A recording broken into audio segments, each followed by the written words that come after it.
네, 여러분 안녕하세요. 우리 ESB 성경 공부 데살로니가 전후서입니다. 오늘은 2과입니다. 2과 데살로니가 교인들에 대한 감사죠. 주제가 범위는 데살로니가 전서 1장 1절부터 10절까지입니다. 자, 그러면 우리가 바로 1번 문제로 들어가겠습니다. 1장 1절에 관한 거죠. 1장 1절은 이제 본문이 바울의 인사로 시작합니다. 인사. 문제를 한번 보죠. 여기서 보시면 지정학적으로 데살로니가 신자들은 그리스 북부 지역의 데살로니가 도시에 살고 있었다. 그러나 영적으로 그들은 하나님 아버지와 주 예수 그리스도 안에 있었다. 바울이 그들의 영적 주소를 강조하며 시작한 이유가 무엇이라고 생각하는가? 하나님 아버지와 주 예수 그리스도 안에 있다는 것은 무엇을 의미하는가? 당신도 영적으로 그곳에 위치해 있는가? 입니다. 본문을 먼저 보죠. 본문을 먼저 보시면 자, 여기서 이렇게 얘기하죠. 바울과 그리고 실루아노와, 여기서 실루아노는 신라입니다. 신라의 다른 이름입니다. 신라. 바울과 신라와 디모데는 하나님 아버지와 주 예수 그리스도 안에 있는 데살로니가인의 교회에 편지하노니 라고 얘기하는 것입니다. 여기서 데살로니가 교인들을 얘기하면서 그들이 로마 제국에 있는 그리고 데살로니가 도시에 있는 이라고 지리적인 위치를 얘기하지 않고 하나님 아버지와 주 예수 그리스도 안에 있는 데살로니가인의 교회라고 그렇게 표현을 한 것입니다. 왜 이렇게 표현을 했을까? 이렇게 표현할 수도 있겠죠. 아까 방금 말씀드린 것 같이 로마 제국에서 데살로니가 도시에 있는 이라고 표현을 할 수도 있습니다.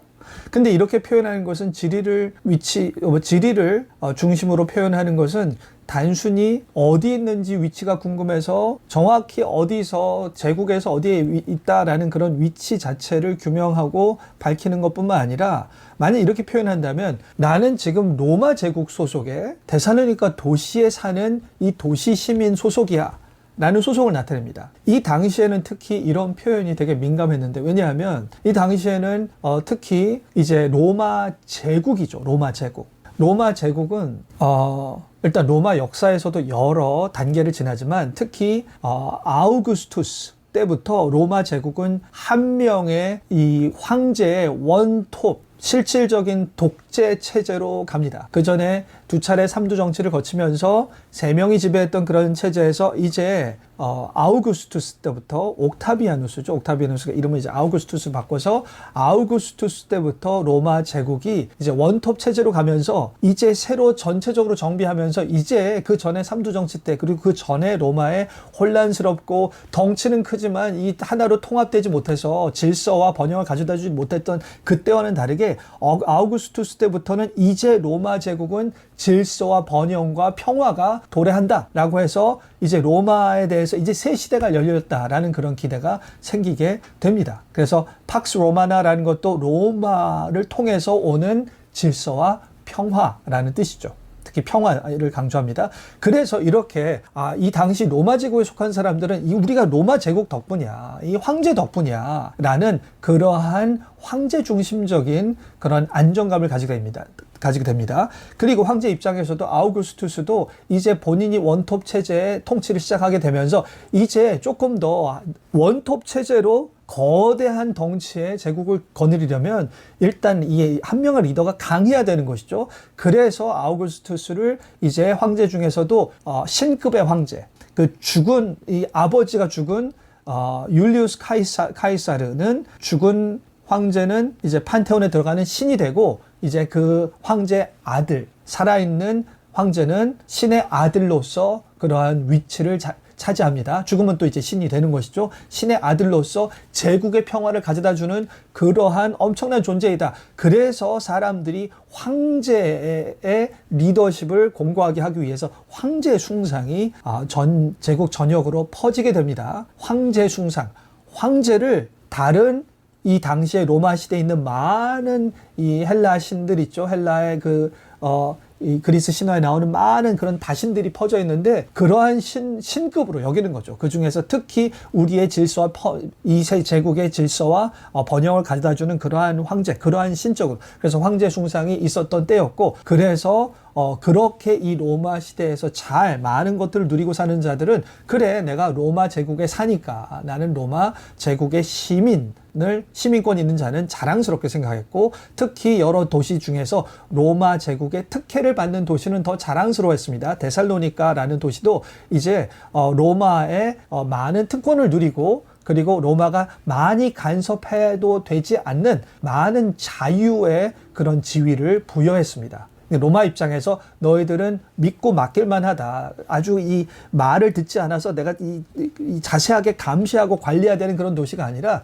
충성된 로마의 도시로서 관리를 특별히 하지 않아도 되는 많은 자치권을 주고 그러한 도시였죠. 그래서 그냥 인간적으로 세상적으로 난 로마 제국의 데살로니가 도시에 있는 그런 교회라고 할 수 있겠지만, 여기서는 그러한 표현을 쓰지 않고 하나님 아버지와 주 예수 그리스도 안에 있는 교회라고 표현한 것이죠. 이것은 그냥 단지 이들의 사적인 신앙을 나타내는 것인가. 이 당시에 이미 이 바울 때부터 복음이라는 것은 사적인 믿음이 아니었습니다. 복음이란 유한겔리온이라는 단어 자체가 로마 황제에 대해서도 썼던 거예요. 이 좋은 소식이라는 게 황제의 즉위나 황제의 승리나 아니면 황제 탄생, 즉위, 승리, 그러한 일들의 이 좋은 소식이란 유한겔리온이라는 단어를 썼는데, 그것 자체가 뭐냐 하면 이 좋은 소식이라는 것은 이 전 세상 전체의 평화, 세상 전체 번영에 기여하는 좋은 사건이라는 뜻이죠. 좋은 소식이고, 이 당시엔 로마 제국이기 때문에 황제가 세상의 번영과 평화에 결정적인 역할을 했기 때문에 황제에게 일어난 일이 좋은 소식이었던 것이죠. 그런데 예수님이 죽고 부활하시고 승천좌정하신 소식이 이제는 바울이 전하는 복음이 됩니다. 특히 로마서 1장 1절부터 4절 사이에 나와 있는데, 예수님의 죽음이 부활하시고 승천하시고 좌정하신 사건이 아주 그것이 복음이 되는 것이죠. 그래서 로마서 1장 1절에 4절에서 나와 있는 내용은 뭐냐면, 이 좋은 소식이라는 것은 이제 이 세상의 번영과 평화를 가져다 주는 존재가 이 세상의 로마 제국이나 그러한 어떤 황제가 아니라 이 세상을 근본적으로 고치시고 이 세상을 근본적으로 평안하게 온전한 원래의 상태로 회복시키시고 이 행복한 나라로 만드신 분이 바로 하나님이시고 이스라엘의 하나님이시고, 하나님이 자신의 메시아를 통해서 이렇게 이 세상의 평화를 가져다 주었다라는 것입니다. 그래서 예수님이 다윗 혈통으로 온 메시아라는 것을 강조하고, 더 나아가서 그냥 예수님이 메시아로만 오셔서 이 세상을 하나님의 이 번영과 평화의 세상으로 만들었다면 이건 유대교와 차이가 없을 텐데, 이 예수님이 이 메시아 예수님은 죽고 부활하시고 승천좌정하셔서 하나님의 나라를 만드신 것입니다. 그래서 그 사건이 중요한 거예요. 이 메시아가 다른 어떤 군사적으로 승리하는 그런 메시아가 아니라 죽음과 부활을 통하여 승천좌정하심으로 하나님의 나라를 시작시키셨고, 하나님의 새 시대를 시작시키셨고, 그 예수님이 지금 하늘 보좌에서 통치하신다. 예수님의 즉위 사건입니다. 부활 이후에 승천해서 좌정하신 즉위 사건, 사도행전 1장이죠. 그래서 사도행전 제가 여기서 보면은 사도행전 2장에서 바울이 아닙니다. 여기서는 베드로도 이렇게 얘기하는 것입니다. 이 교회가 처음 태어날 때, 그때 초창기 했던 베드로의 설교에 이렇게 강조를 합니다. 베드로 설교죠. 다윗은 하늘에 올라가지 못하였으나 친히 말하여 이르되, 다윗을 언급하면서 시편 110편을 얘기합니다. 시편 110편의 1편은 다윗 자신이 아니라 다윗이 묘사하는 사람은 주께서 내 주에게 말씀하시기를 내가 내 원수로 발등상이 되기까지 넌 내 우편에 앉아있으라 하였도다. 그러니까 다윗이 보기에 주께서란 이 주는 여호와 하나님입니다. 그리고 여호와 하나님의 내 우편에 앉아있는 존재에 대해서 다윗이 내 주님이라고 얘기합니다. 자, 여기서 다윗의 손자, 다윗 혈통으로 오는 그냥 인간왕 메시아라면 다윗이 그 우편에 앉은 이 존재에 대해서 내 주님이라고 안 하죠. 자기 손주뻘인데 내 손주라고 하겠죠.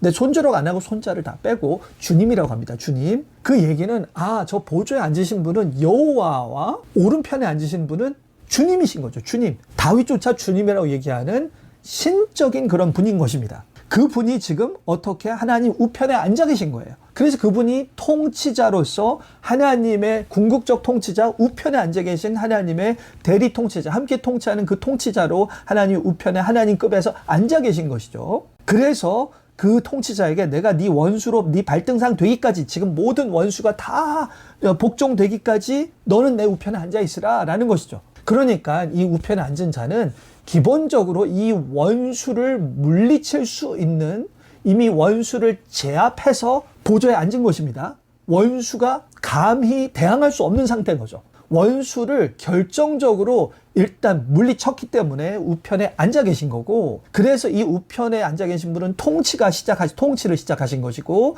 이 여전히 남아있는 원수들은 이 통치 아래에 있습니다. 그러니까 예수님의 보좌에 앉으신 새 시대의 통치가 시작한 이후에 원수는 있습니다. 여전히. 하지만 이 통치하시는 예수님의 통치권 아래에 있는 것이죠. 그래서 이 원수가 있지만 예수님이 여전히 통치하시고, 그래서 여기서 어떻게 하시냐면 통치를 계속 하시는 것이죠. 그래서 지금은 궁극적인 통치자는 우편에 앉아 계시는 예수님, 메시아, 주님, 그리고 옆에 계시는 하나님이죠. 그래서 이것을 베드로는 이렇게 얘기합니다. 너희가 십자가에 못 박은 이 예수를 하나님이 주님과 그리스도가 되게 하셨느니라. 그리스도는 메시아라는 뜻입니다. 그리스도라는 호칭만 보면은 이 다윗 혈통의 메시아라는 뜻이에요. 근데 주님과 그리스도, 주님이시기도 한 거죠.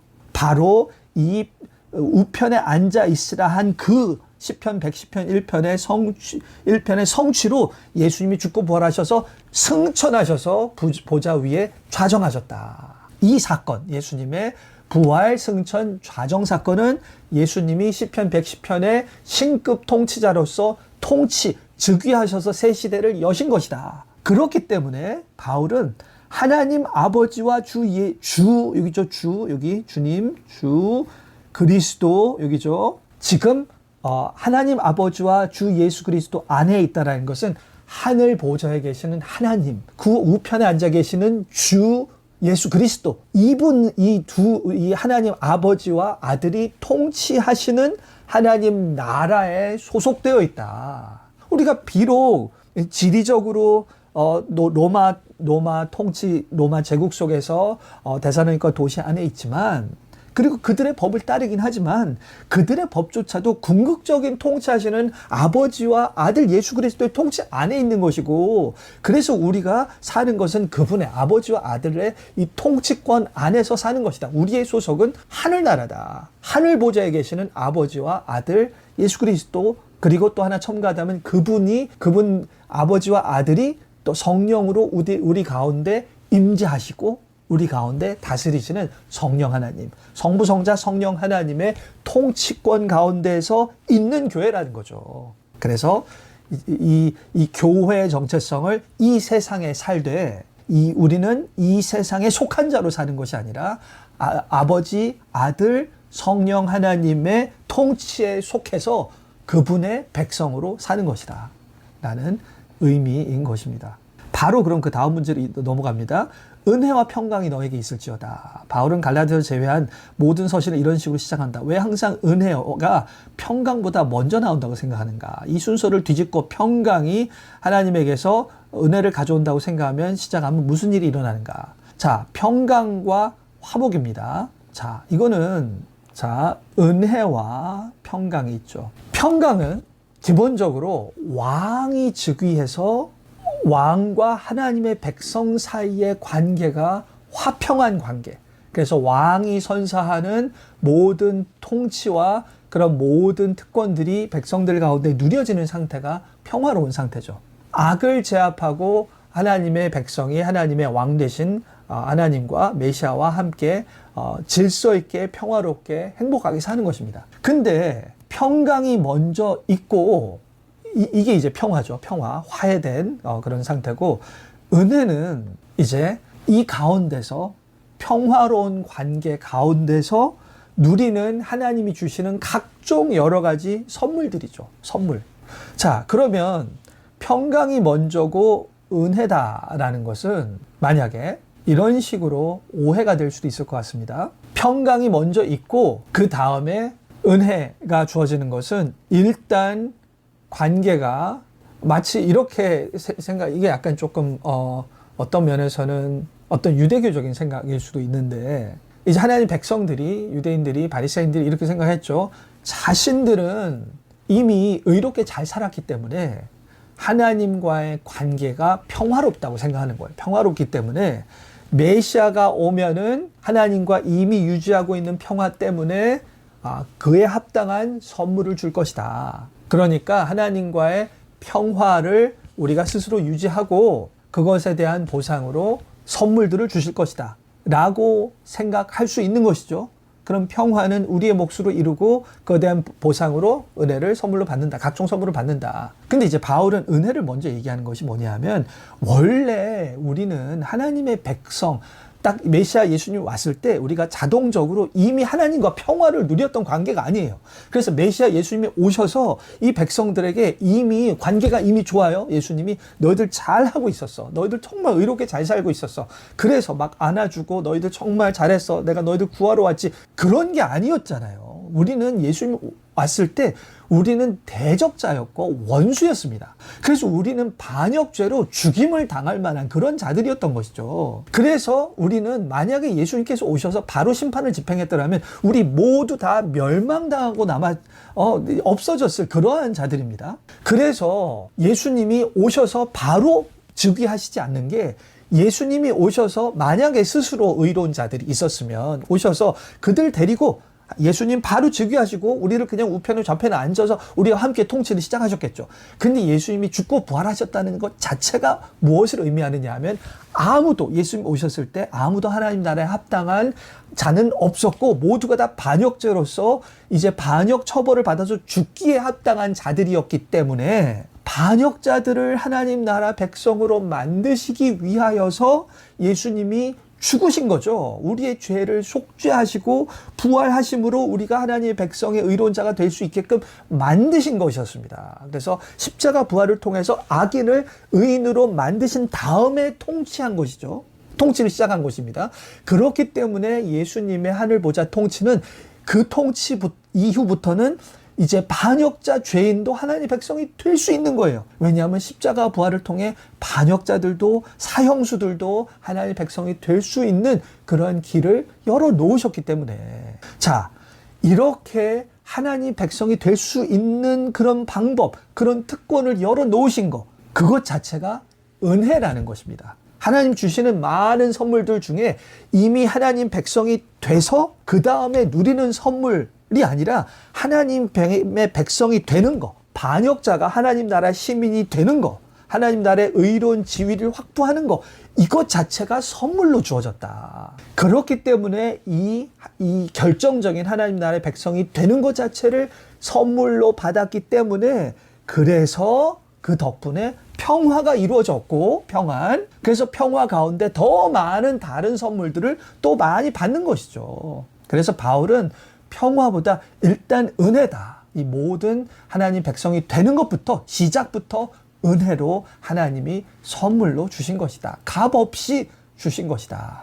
그래서 항상 바울이 은혜를 강조할 때는 그냥 마땅히 스스로 자격을 확보한 자가 누리는 종류의 선물이 아니라 특히 하나님이 자격 없는 자들에게 하나님의 일방적인 사랑과 헌신으로 주시는 하나님의 일방성, 우리의 자격 없음, 하나님이 일방적으로 값없이 주신다라는 그런 하나님의 성품이 많이 묻어나는 그런 개념입니다. 네, 그래서 은혜의 순서가 중요하다라고 볼 수 있죠. 자, 그러면 이제 여기서 바울이 이제 다음 데살로니가 교인들의 믿음과 본입니다. 1장 2절부터 10절이죠. 이 문제를 보시면 믿음, 사랑, 소망을 생각할 때 이와 관련 있는 어떤 단어가 떠오르는가? 3절에서 바울은 3대 덕목을 매우 활동적인 단어들과 엮는다. 그냥 믿음만 얘기하지 않아요. 믿음의 역사, 그리고 사랑의 수고, 그리고 소망의 인내, 이렇게 표현합니다. 바울이 이렇게 하는 이유가 무엇인가? 이것이 당신이 당신 자신의 믿음, 사망, 소망을 점검할 때 어떤 영향을 줄 수 있는가?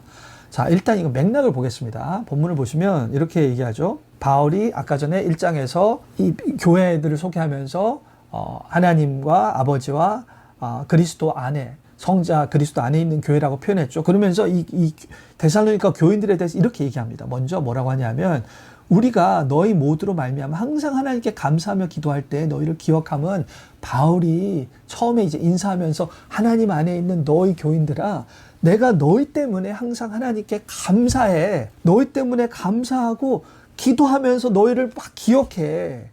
너 이 데살로니가 교인들 참 귀하다. 정말 하나님 이들이 완전 우상 숭배자였는데 이렇게 성도로서 이렇게 살게 바꿔주시고 이들 거룩하게 만들어주셔서 너무 감사하면서 이들에 대해서 기도하는 거예요. 그러면서 어떻게 이들이 잘하길래 바울이 감사하면서 계속 기도해서 생각하는가를 볼 때 이들이 잘하는 점을 이렇게 요약합니다. 너희의 믿음의 역사와 사랑의 수고, 그리고 우리 주 예수 그리스도에 대한 소망의 인내입니다. 소망의 인내. 자, 지금 이렇게 표현하는 것 되게 구체적인 것입니다. 믿음의 역사라고 하는 것은 이제 지금 원어로 보면 믿음의 역사라고 할 때 역사는 막 힘이라기보다 믿음의 일입니다. 믿음의 선행이에요. 그러니까 믿음이 행동으로 나왔다. 믿음을 통해서 이렇게 얘기할 수 있겠죠. 선행으로 나타나는 믿음이라고 표현할 수 있습니다.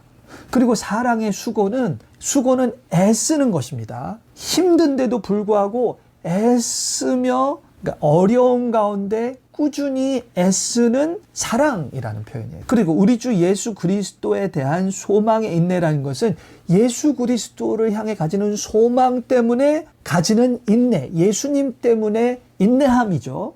그리고 인내함이라는 뜻은 또 원어로 보면은 어떤 뜻이냐면 계속 신실하게 머물러 있음입니다. 그러니까 포기하지 않고 떠나지 않고 관두지 않고 계속 지키는 거예요. 버티는 것입니다. 예수님에 대한 소망이 있기 때문에.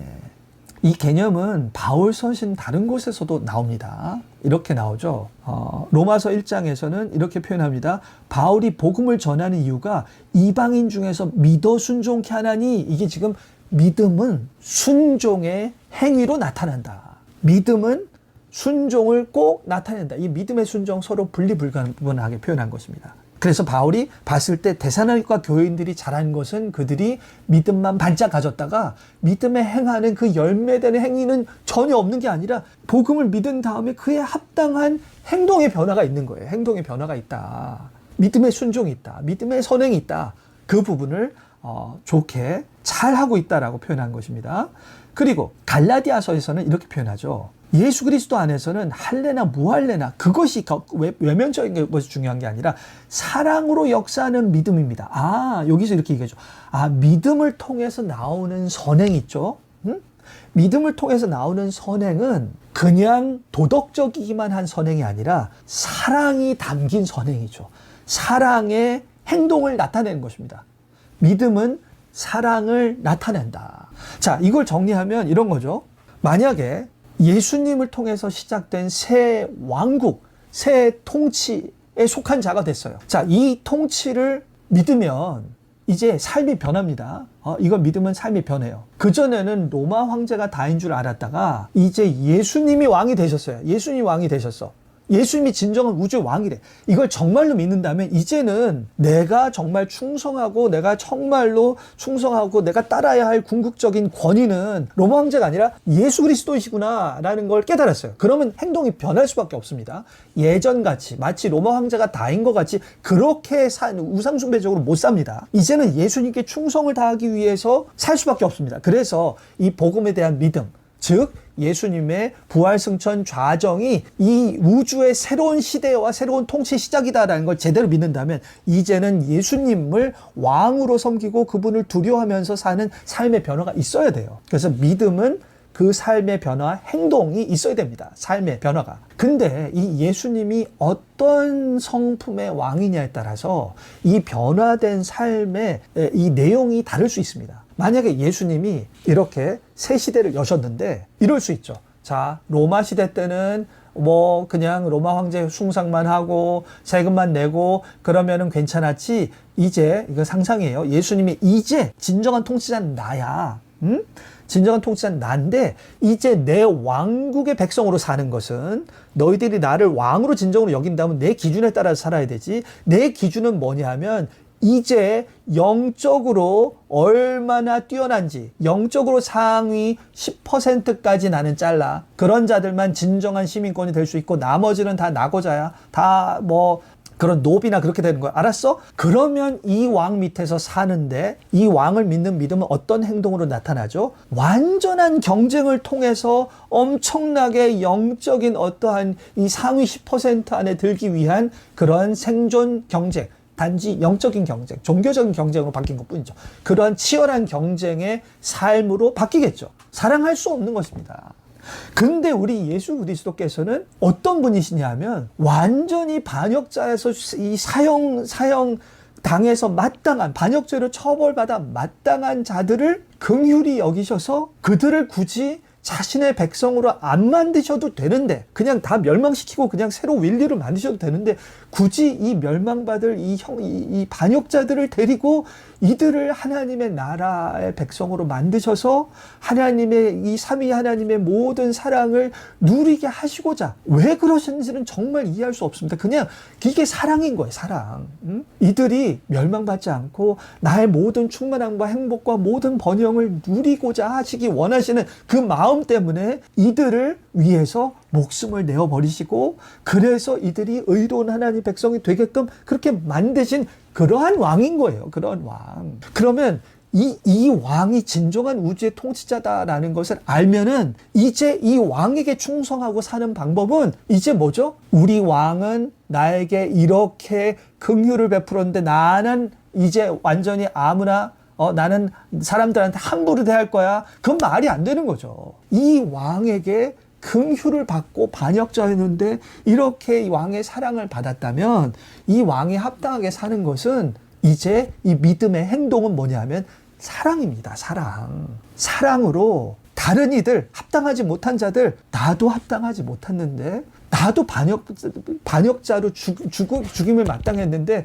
내가 왕 대신 예수 그리스도가 나를 위하여 긍휼로 하나님 백성 되게 하셨으니, 그리고 이 긍휼의 이 왕이 이 모든 반역자들을 데리고 하나님의 영광스러운 백성으로 이제 빚어가시려고, 그렇게 만들게 하시려고, 우리를 더 빚어서 하나님의 더 충만함을 더 온전하게 누리게 만들려고 그렇게 하나님의 나라를 운영하시니, 내가 할 일은 하나님이 그리스도의 사랑을 받고 다른 이들에게도 하나님의 그 예수님의 뜻이 이루어지도록, 그들도 세움을 받도록, 그들도 하나님 나라 백성이 합당하게 세워지도록 그렇게 섬겨야지, 그렇게 사랑해야지 라는 사랑의 열매, 믿음의 이 선행이 사랑으로 나타나는 것입니다. 사랑으로. 근데 이 사랑의 표현이 이럴 수 있습니다. 어떨 수 있냐면, 우리가 원래 하나님 나라 백성은 다 근본적으로 반역자들이었어요. 반역자들. 막 살던 우상숭배자들이었습니다. 하나님을 예수님의 십자가 못 박은 그런 자들이에요. 이들이 진짜 이 복음을 듣고 성령을 통해서 우리가 거듭났죠. 우리가 이제 하나님 백성답게 살 수 있도록 우리의 마음이 변화가 일어나긴 했습니다. 성품의 변화가 일어났는데 아직도 여전히 예전에 살아오던 그런 체질이 남아 있습니다. 예전에 막 살고 우상숭배하고 사람들 업신이 여기며 살던 그러한 이 관성, 잘못된 습성과 그 습성의 관성이 남아 있어서 아직도 예전같이 살려고 하는 그러한 비슷한 상황이 되면 아직도 불신앙으로 반응하려고 하고, 사람들이 있으면 아직도 다른 사람 견제하려고 하고, 아직도 다른 사람 누르려고 하고, 그러한 옛 습성의 관습이 남아 있어서 우리가 하나님 나라로 백성으로 변하는 데 시간이 걸려요. 그래서 우리가 믿음으로 다른 이들을 사랑하고 이들이 하나님 백성이 되게끔 도와주고 하는데 시간이 오래 걸리니까 안 변하는 거예요. 나 자신도 안 변하고 다른 사람도 안 변하고, 아니 이 정도로 도와주고 이 정도로 베풀어주고 이 정도로 관대하게 해줬으면은 이제 변할 만한데 도저히 안 변해. 하나 이제 그만, 더 이상 안 돼. 우리가 스스로 포기할 수 있거든요. 근데 하나님의 백성으로서 예수님의 안에, 하나님 아버지와 예수님 안에 있는 백성으로서 이 데살로니가 교인들은 어떻게 했냐면 사랑의 수고라고 그랬죠. 사랑의 수고. 사랑으로 애쓰는 것입니다. 그래서 바울은 데살로니가 고린도전서 13장에서도 이렇게 얘기하죠. 사랑은 오래 참고라고, 사랑을 오래 참고를 먼저 얘기합니다. 온유하고 시기하지 않고, 이것도 중요하지만 오래 참는 거예요. 그러니까 왜냐하면 예수님 자체가 우리의 이 새 시대에 우리의 믿음의 대상인 이 새 시대의 통치자이신 예수님 자체가 일단 반역자들을 데리고 하나님 나라를 만드셨고, 더 나아가 이들을 하나님 나라의 영광스러운 백성으로 빚으시기 원하는 롱텀, 오랜 그러한 목표를 가지고 계신 거예요. 그래서 이 예수님은 그렇게 만들겠다라고 헌신하신 거예요. 아무 자격이 없는 이 자들을 데리고 내 하나님 나라의 백성이 처음에 되기만 하는 것이 아니라 돼서 그에 합당하게 빚어 가겠다라는 것까지 나는 그렇게까지 헌신하는 거야. 나는 예수님이 이런 거죠. 이 반역자들에게 내가 일단 우리나 하나님 나라의 백성이 되는 일단은 기회만 주고 그들이 하는 거 봐서가 아니라 기회를 줘서 하나님 나라 백성이 되게 하는 것뿐만 아니라 백성에게 합당하게 변화하는 것까지 내가 책임지겠다. 거기까지 나는 만들 거야 라는 그런 오랜 동안 헌신하시겠다라는 사랑이에요, 예수님은. 그렇기 때문에 우리가 그 예수님을 왕으로 모시는 백성이라면 당연히 그 왕의 목표와 헌신을 따라가야 되는 거죠. 그래서 우리는 사랑을 하되 애쓰며 오래 참으며 사랑하는 것입니다. 오래 참으며 사랑하는 것이다. 데살로니가 교인들은 그렇게 했다는 거죠. 그렇게 잘 하고 있다. 자, 그런데 만약에 그렇게 오래 참으며 사랑을 했어요. 근데 그러다가 이럴 수도 있죠. 예수님이 자, 반역자들에게 진짜 내가 기회를 줬어. 그 내가 끝까지 빚어 나갈 거야. 롱텀 헌신을 했어요. 응? 그런데 롱텀을 헌신하다가 맨 끝에 가서 예수님이 나중에 포기할 수도 있지 않을까?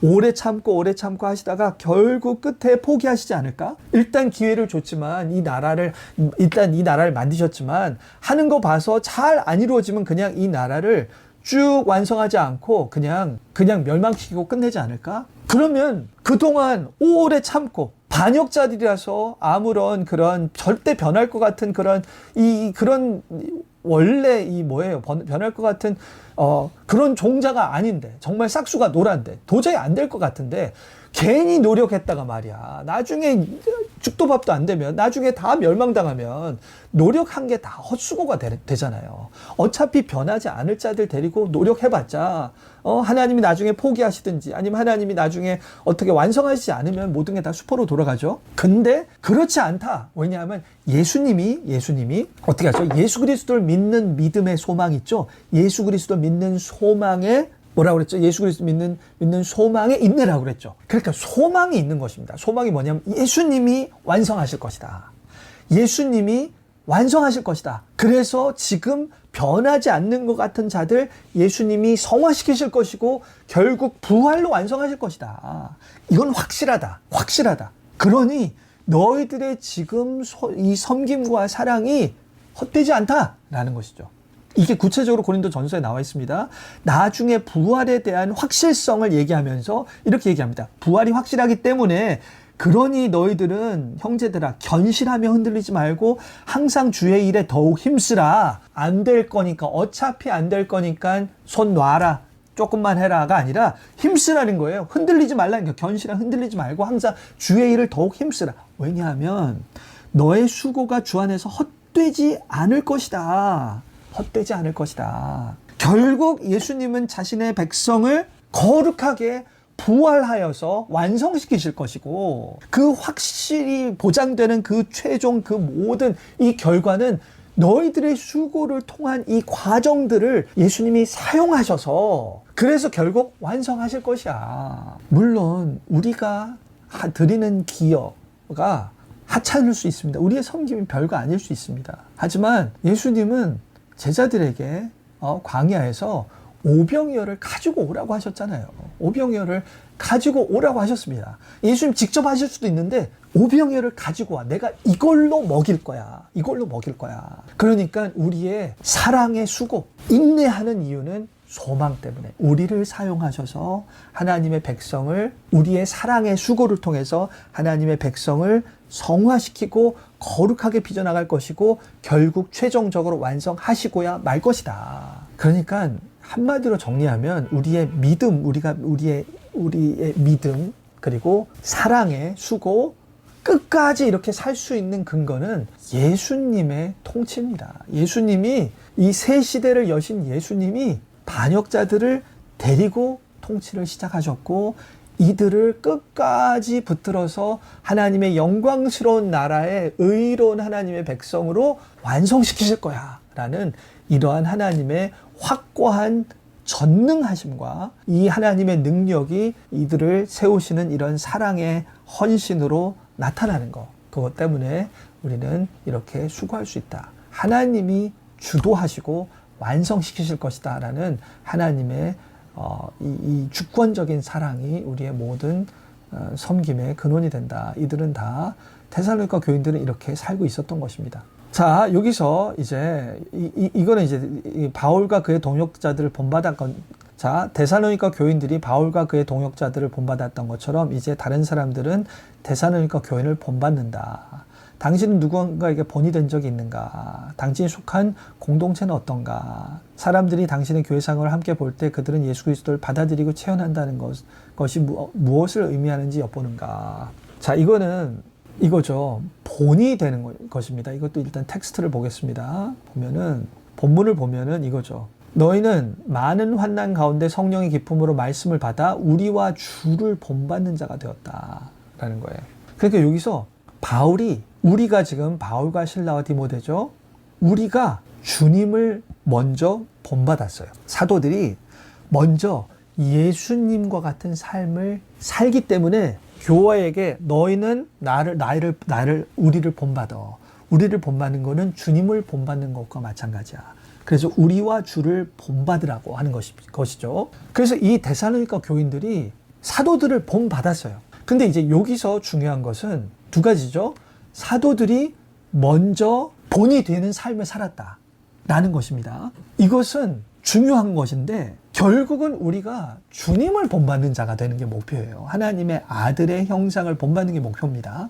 근데 그 아들의 형상을 본받는 데 있어서 예수님을 따라 사는 삶을 본받는 데 있어서 우리에게는 그 삶을 예수님을 본받은 우리를 먼저 앞서서 본받은 인간의 본이 필요하다. 우리가 예수님을 직접 본받는데 그 본받는 데 있어서 예수님을 닮은 다른 사람이 매개가 되면 우리가 더 구체적으로 본받으며 나아갈 수 있는 것이죠. 그래서 사도들이 먼저 복음을 전하기만 한 것이 아니라 전하는 복음에 합당한 삶을 모범으로 제시하여서 성도들은 복음을 깨닫고 이 복음에 합당한 삶이 어떤 것인지를 그들의 삶을 통해서 구체적으로 보는 거죠. 그러니까 이 부분이 상당히 중요한 것이죠. 우리가 교회에서 사역을 하는 데 있어서 이거는 목사들이 성도들에게도 그렇고 성도님들 중에서도 직분자들이 또 평신도들에게 평신도들 중에서도 가족장이 또 가족원들에게 그러니까 뭔가 우리는 다 우리의 모든 관계성 가운데 어느 위치에서는 다 리더죠. 어느 위치에서는 다 우리가 다른 리더를 본받기도 하지만 우리가 또 다른 이들에게 본이 되는 부모는 자녀에게 그러한 부분이 있는 것입니다. 그래서 우리가 효과적인 리더가 되고 효과적인 섬김을 하기 위해서는 잘 가르치는 것도 중요하고 이 가르치는 내용대로 삶을 살아서 이 복음의 가르침을 조금 더 삶을 통해서 보여주면 이게 약간 3D가 되는 거죠. 그냥 복음의 내용만 들으면 추상적이고 이론적이고 그냥 2D 같이 그냥 어떤 이 입체성이 안 보이는데 그대로 사는 삶을 통해서 입체적으로 이것이 이런 것이구나. 예수님을 우주의 왕으로 모시고 사는 삶은 예수님의 성품대로 사는 삶은 구체적으로 이렇게 하는 것이구나 라는 본을 보여야 한다라는 그런 것이죠. 이건 리더의 위치에 있는 자들에게 아주 무거운 그러한 의무입니다. 그래서 여기서 이렇게 바울은 특히 이렇게 얘기하죠. 바울은 너희들 나를 배워라, 본을 받아라 라고 하면서 구체적으로 어떻게 복음에 합당한 사랑의 수고를 어떻게 했는지 여기 데살로니가 전서 2장 8절에 이렇게 나옵니다. 우리가 이같이 너희를 사모하여 하나님의 복음뿐 아니라 우리의 목숨까지도 너희에게 주기를 기뻐함은 너희가 우리의 사랑하는 자 됨이라. 지금 데살로니가 교인들이 보이는 믿음의 노력, 믿음의 행실과 사랑의 수고와 인내, 이거를 바울이 먼저 보인 거예요. 바울이 먼저 데살로니가 교인들에게 사랑의 수고를 했는데 어떠한 식으로 구체적으로 했냐면 복음과 내가 목숨까지도 너희를 위하여 주기를 기뻐할 정도로 그만큼 사랑한 거예요. 그러니까 그러한 사랑을 했기 때문에, 그래서 이 교인들도 그 사랑을 느꼈기 때문에 저렇게 사랑하는 거구나. 그래서 그들도 사랑의 수고를 한 것입니다. 그래서 이제 이거는 이제 또 다른 바울이 또 이렇게 너희는 나를 본받는 자가 되라고 하면서 이제 이 고린도 전서에서도 이렇게 나옵니다. 그러면서 뭐를 본받느냐 하면 지금까지 바울이 세상에서 만물의 찌꺼기 같이 된 거. 내가 복음을 위하여 세상 사랑을 하지 않는 것. 세상을 사랑하여서 세상의 지위를 누리지 않고 나는 세상의 더러운 만물의 찌꺼기 같이 된 거예요.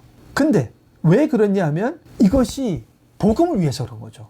복음을 위하여. 그리고 복음을 위하여 했다는 것은 결국 복음을 통해서 만들어지는 하나님의 백성을 사랑하는 것. 이들을 세우기 위하여. 하나님의 백성을 더 세우기 위해서 그 백성이 교회로 잘 세워지고 하나님 나라가 이루어지게 하기 위해서 바울은 세상에 어떤 칭찬받는 거 그런 거 다 포기하고 세상이 나를 어떻게 하든 나는 복음을 전하여서 하나님의 이 그렇지 않은 멸망받을 백성을 복음으로 살리는 일에 전심을 다한 것입니다. 그러한 심정으로 이렇게 얘기하죠. 그리스도 안에서 너희들에게 1만 스승이 있으되 아버지는 많지 아니하니 내가 그리스도 예수 안에서 내가 너희를 복음으로 낳았노라. 그러니까 이 복음 안에서 사랑의 수고라는 것은, 믿음의 선한 행실과 사랑의 수고라는 것은 나 자신이 우리가 세상에서 누릴 지위, 섬김을 받고 사람들의 사랑을 받고에 관한 그런 생각 다 버리고 어떻게 주께서 맡겨주신 자들을 세울까? 어떻게 이 자들을 사랑할까? 사랑은 결국 이들을 세우는 것입니다. 하나님 백성들에게 세우는 것입니다. 이들을 어떻게 세울까? 라는 것에 모든 집중을 하는, 그것을 목표로 삼는 그러한 삶을 살 때 그것이 나를 따르라 라는 본이 될 수 있는 것입니다. 모범이 될 수 있고, 그럴 때 복음에 합당한 사랑이 무엇인지를 삶으로 보여줘서 다른 이들도 효과적으로 따라서 배울 수 있는 그런 모범이 되는 것이다. 제가 뭐 이렇게 지금 말을 하지만 이게 그냥 진짜 가르치기만 하고 끝날 것이 아니라 그런 사랑의 수고를 얼마나 하고 있는가 반성을 하게 되는 그런 부분인 것 같습니다. 자, 오늘날 많은 그리스도인은 자기 신앙을 개별화하고 개인적으로 만들려는 압박을 점점 더 많이 받고 있다. 7, 8절은 어떻게 도전하는가. 자, 신앙을 개별화하고 개인적으로 만들다 라는 것은 두 가지 면이 있을 수 있습니다. 첫 번째는 개인적, 사적인 신앙이라는 것은 첫 번째는 그냥 남들한테 보이지 않고 너 속으로만 드러나지 않게 조용히 믿어 라는 부분이 있죠. 그게 있고, 또 하나는 개인적 신앙은 나는 다른 사람들과 엮이고 싶지 않아. 다른 사람들과 막 그런 인간관계의 복잡성 때문에 나는 그냥 사적으로 믿는다. 이 두 가지가 있을 수 있습니다. 이것에 대해서 이제 이렇게 얘기할 수 있죠. 데살로니가 전서의 이 본문은 이렇게 되죠. 모든 믿는 자의 본이 되었다. 이건 사적인 신앙으로는 본이 될 수 없습니다. 신앙은 드러나야 되는 거예요. 물론 드러내기 위한 과시가 되면 안 되죠. 하지만 여전히 믿음은 열매로 드러나야 되는 가시적이어야 합니다. 아시겠죠? 과시적이면 안 되죠. 자랑하는 거, 하지만 가시적으로 보여야 되는 거죠. 진정한 신앙이라면 그것은 삶의 변화, 행동의 변화, 태도의 변화로 나타나지 않을 수 없다. 가시적인 변화가 없다면 아마도 이 신앙의 진정한 신앙의 변화가 없는 게 아닐까라고 우리가 돌아봐야 하는 것이죠. 그래서 소문이 퍼진 이들의 신앙은, 데살로니가 교회의 신앙은 가시적이었습니다. 그래서 본이 되었고 사람들에게 퍼지게 된 것이죠. 그리고 또 이 신앙이 사적이고 개인적일 수밖에 없는 게, 하나님을 진짜로 믿는다고 하면서 나는 인간관계 힘들고 다른 이들 섬기기 힘들고 난 혼자 조용히 믿을 거야 라는 인간관계 거부 혹은 이웃사랑, 형제사랑 거부는 참된 하나님 사랑으로 갈 수 없다. 이것도 진짜 신앙이라고 보기 어려울 수 있습니다. 요한 1서에서 이렇게 얘기하죠. 보는 바 그 형제를 사랑하지 아니하는 자는 보지 못하는 자 하나님을 사랑할 수 없느니라. 신앙이 진짜라면 이것은 가시적으로 행동의 열매로 나타나야 되고, 그 열매 중에는 관계 깊이가 아니라 형제 사랑이다. 이웃 사랑과 형제 사랑의 열매로 나타나야만 한다라는 것입니다. 물론 우리가 오늘날 많은 가나안 성도님들, 가나안이 안 나가, 거꾸로 하면 안 나가죠. 난 교회 안 나가라는 그런 성도님들이 많이 계신데 그런 분들을 무조건 비판만 할 수는 없습니다. 얼마나 건강하지 못한 좋지 않은 교회에서 많은 상처를 받아서 인간관계에 이제 너무나 인간관계 때문에 어떤 그러한 미성숙하고 악한 그러한 어떤 이 분위기와 성도님들 때문에 본인의 개인 신앙마저 위태롭게 흔들거리고 상처를 받은 분들이 많이 계시죠. 그런 분들에게 왜 그냥 그렇게 있느냐라고 쉽게 얘기할 수 없습니다. 하지만 그런 분들도 결국 그 상태를 치료와 또 회복을 위하여 입원하고 요양하는 정도로 생각하고 결국은 돌아와야 한다는 것을 방향성으로 삼아야지 그 상황을 인간관계 회피의 신학으로 가면 안 되는 거죠. 믿음 자체가 원래 인간관계 없이 교회 없이도 가능하다라고 그 현재 임시적인 상황을 신학적으로 고착시키면 안 되는 것입니다. 그래서 쉼이 필요할 수 있으나 결국은 돌아가는 것이다 라고 알아야 되는 거죠. 자, 5번이죠. 데살로니가 교인들은 우상을 버리고 살아계시고 참되신 하나님께 돌아왔다고 한다. 이것은 우상의 본질에 대해 무엇을 얘기해 주는가? 당신이 하나님 섬기는데 어떤 거짓신이 가장 방해가 되는가? 거짓신은 어떻게 해서 살아있지 않고 죽어 있는가? 자, 이것은 살아계신 하나님, 살아계시고 참되신 하나님이라는 표현은 죽어 있고 거짓된 우상과 대조될 수 있습니다. 하나님을 살아계시고 참되다고 표현한다면 우상은 가짜이고 죽어 있는 것이죠. 어떻게 죽어 있는 것인가? 어떻게 죽어 있는 것인가? 자, 이제 이거죠. 지금 표현, 그죠? 하나님께 돌아 살아계시고 참되신 하나님은 죽어 있고 거짓된 우상이죠. 자, 하나님이 살아계시다는 것은 이렇게 얘기할 수 있습니다. 로마서에서 나오죠. 하나님은 그의 영원하신 능력과 신성이 만물에 드러난다. 하나님은 썩어지지 아니하는 하나님의 영광은 영원하신 능력과 신성으로 연결이 됩니다. 하나님이 살아계시다는 것은 우리가 살아있는 것 같이 지금 살아있는 상태를 나타내는 것이 아닙니다. 하나님은 썩어지지 아니하는 분인 거예요. 죽으실 수 없는 항상 살아계신 모든 다른 생명의 궁극적인 근원 대신 본질적인 생명이라는 뜻이죠. 다른 것이 생명이 있다면 그것은 하나님으로부터 나왔기 때문에 하나님 의존적으로 임시적으로 생명을 가지는 것이고 하나님만이 진정으로 살아있는 영원히 살아있는 초월적인 창조주 하나님이시다. 영원하신 능력과 신성, 하나님의 능력과 신성은 세상이 품고 있는 그 모든 생명의 근원 대신 영원하신 초월적인 하나님의 생명의 근원 되심을 나타내는 것입니다. 근데 그 하나님께 드려야 하는 충성을 어떻게 하죠? 썩어지지 아니하는 하나님의 영광을 썩어질 사람과 새와 짐승과 동물의 우상으로 바꿨다라는 것은 사람과 새와 짐승은 창조 세계 안에 있는 하나님의 피조물에 불과한 것인데 그것들을 썩어질 것인데 피조물인데 하나님 의존적으로 임시적으로만 생명을 가지고 있는 자들인데 그들을 마치 영원히 살아있는 하나님과 같은 영광을 가진 것으로 취급한다는 거죠. 진짜 하나님은 배제하고 하나님이 만드신 이 피조 세상에 있는 것을 하나님과 같이 여겨서 마치 그들이 나에게 생명을 줄 수 있는 것 마냥 마치 그들이 나에게 애초에 생명을 주었고 내가 지금 이 임시적으로 가지고 있고 이 죽어가는 이 생명을 채워줄 수 있는 그런 존재로 생각한다는 것 이것이 우상숭배인 것입니다. 이들은 우리가 우상으로 여기는 것은 이 세상에 있는 것, 그들은 임시적입니다. 그들이 생명을 누리는 것 같죠? 그들이 나에게 생명을 계속 공급해 줄 수 있는 것 같죠? 그죠? 이 세상에 있는 그런, 오늘날 새와, 이 짐승과 사람 우상이 많죠, 사람. 저 사람들은 아니면 저 집단, 사람이 형성한 집단은 나에게 생명을 공급해 줄 수 있는 것 같아. 나에게 모자른 생명의 근원, 돈과 권력을 통해 얻을 수 있는 많은 나의 생명을 지속하게 해주는 많은 어떤 생명의 그런 수단들, 그런 거 공급해 줄 수 있는 것 같아.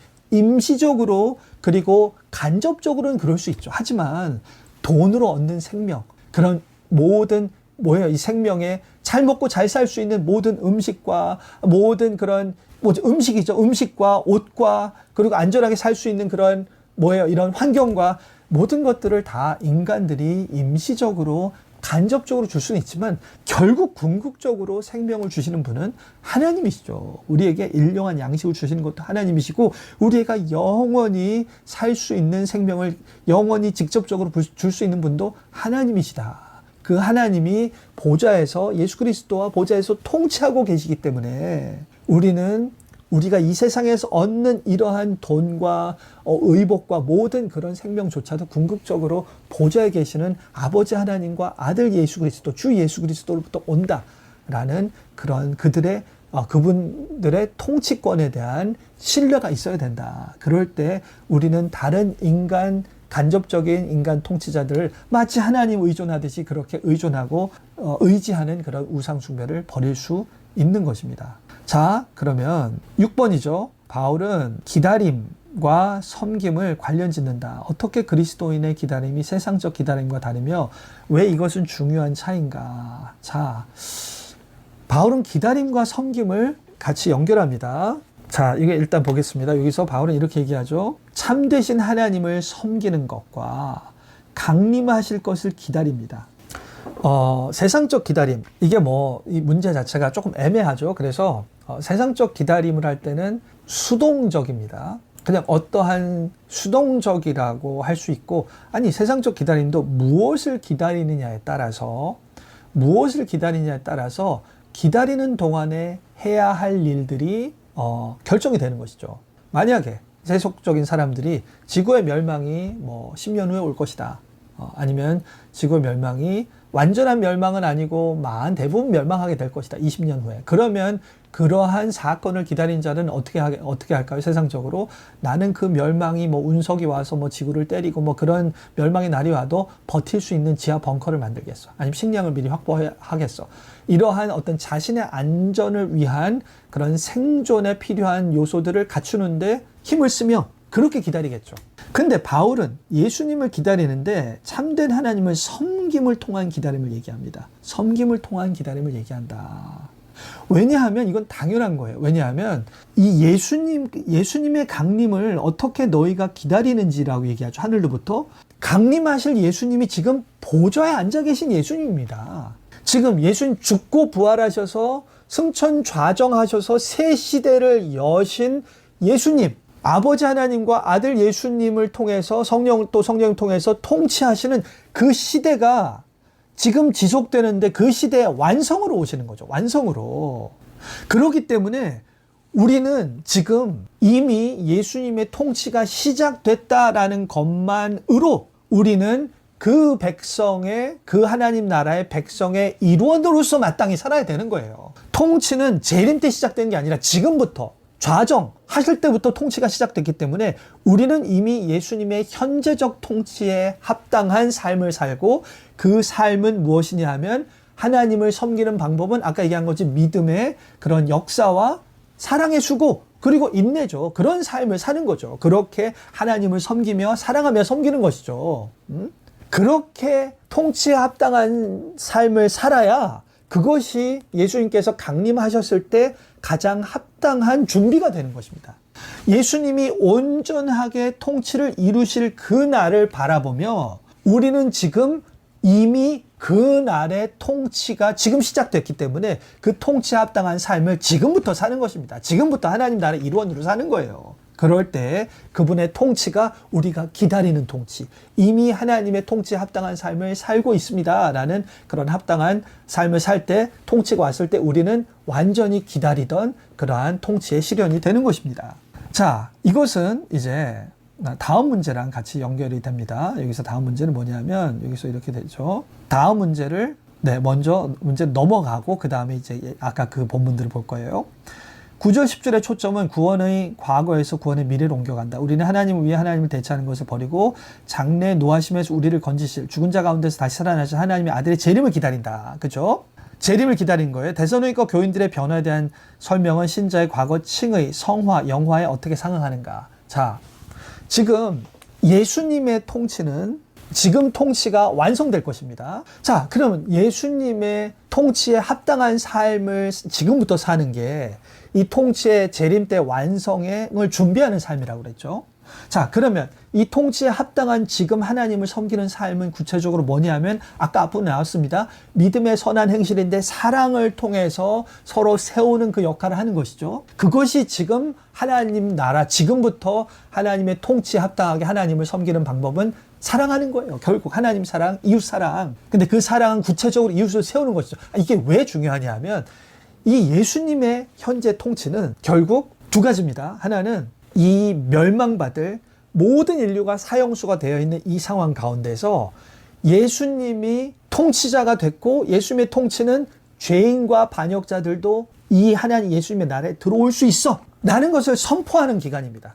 선포해서 사람들이 멸망받지 않고 하나님 나라 백성이 되게 하는 거죠. 그것이 예수님의 현재 통치와 완성 전까지, 초림과 재림 전까지의 사역이에요. 그래서 예수님께서는 이 땅의 통치를 하시면서 자신의 백성을 모으시는 거죠. 하나님의 사도들을 통해서, 하나님의 백성을 통해서, 전도와 선교를 통해서 그런 백성을 모으게 하시는 거, 그게 이제 이 통치, 현재 통치의 원리입니다.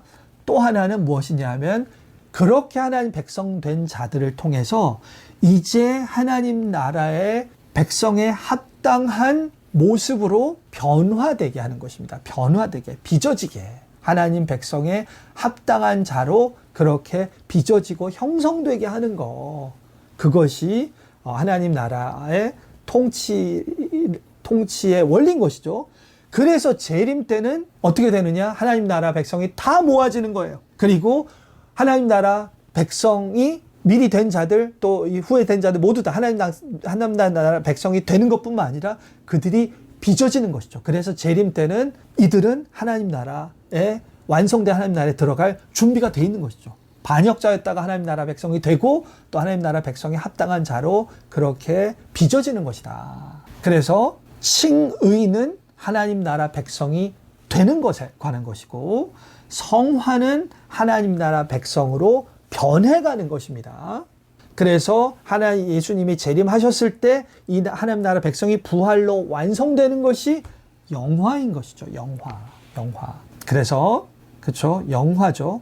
그래서 이에 대해서 아까 전에 나온 이 구절들은 어떻게 거룩함의 흠이 없이 하나님의 흠 없는 자녀가 되는 것, 아들의 형상을 본받는 것, 이것이 지금 이미 하나님 나라 백성이 된 자들은 이렇게 빚어짐을 통해서 거룩하게 흠 없이 거룩한 자로 빚어지는 것이고 우리의 사랑의 섬김은 우리 서로가 그렇게 빚어지게끔 그렇게 도와주는 거고 하나님의 은혜의 통로가 되는 것입니다. 그럴 때 어떻게 되느냐 하면 나중에 이렇게 아들의 형상을 본받게 하기 위해서 하나님께서 미리 정하셨기 때문에 이것이 지금 이루어지는 것입니다. 그래서 하나님이 어떻게 이들을 부르셨고 의롭다 하시고 의롭다 하신 자를 영화롭게 하신다라는 하나님의 애초에 품으셨던 계획, 반역자들이었던 자들을 부르셔서 하나님의 백성 부르셨어요. 부르셔서 하나님의 의로운 백성이 되게 하셨죠. 그래서 그들을 지금 그동안 빚으셔서 나중에 영화롭게 하시는 거, 이 모든 이 계획을 하나님께서 미리 확정적으로 가지고 계셨다. 그래서 이 데살로니가 이 성도들은 지금 칭의되어서 성화의 과정을 거쳐서 영화를 향해서 지금 진행되고 있다라는 것입니다. 네, 그럼 우리가 여기까지 하도록 하겠습니다. 여기까지 하고 우리 이과를 마치도록 하겠습니다. 기도하고 마치겠습니다. 하나님 감사합니다. 오늘 또 데살로니가 전서 1장 1절부터 10절까지를 통하여서 하나님께서 어떻게 주의 백성을 반역자였던 자들을 주께서 어떻게 우리를 하나님 백성으로 만드셨고 그래서 우리가 하나님 백성을 만드신 것은 하나님 예수 그리스도의 성품, 하나님의 성품에 합당하게 우리가 서로 믿음의 선한 일과 사랑의 수고와 인내를 통해서 우리 자신도 빚어지고 하나님 우리 다른 하나님의 백성들도 잘 빚어질 수 있게 그렇게 하나님 나라 백성으로 하나님 성화되고 영화에 이르게 하는 것임을 다시 한번 알려주셔서 감사합니다. 하나님 우리가 이 하나님의 통치와 예수 그리스도의 통치와 통치의 방향성과 완성에 대한 소망을 가지고 이에 합당하게 우리가 서로 사랑하고 믿음의 싸움을 싸워나가며 서로 세우는 사랑을 하는데 지치지 않도록 하나님 말씀에 합당하게 끝까지 인내하는 자가 될 수 있도록 하나님 우리 각 사람을 주께서 붙들어 주시옵소서. 주께서 도와주시고 끝까지 함께하여 주실 줄 믿사오며 감사드리고 모든 말씀 예수 그리스도 이름으로 기도드리옵나이다. 아멘.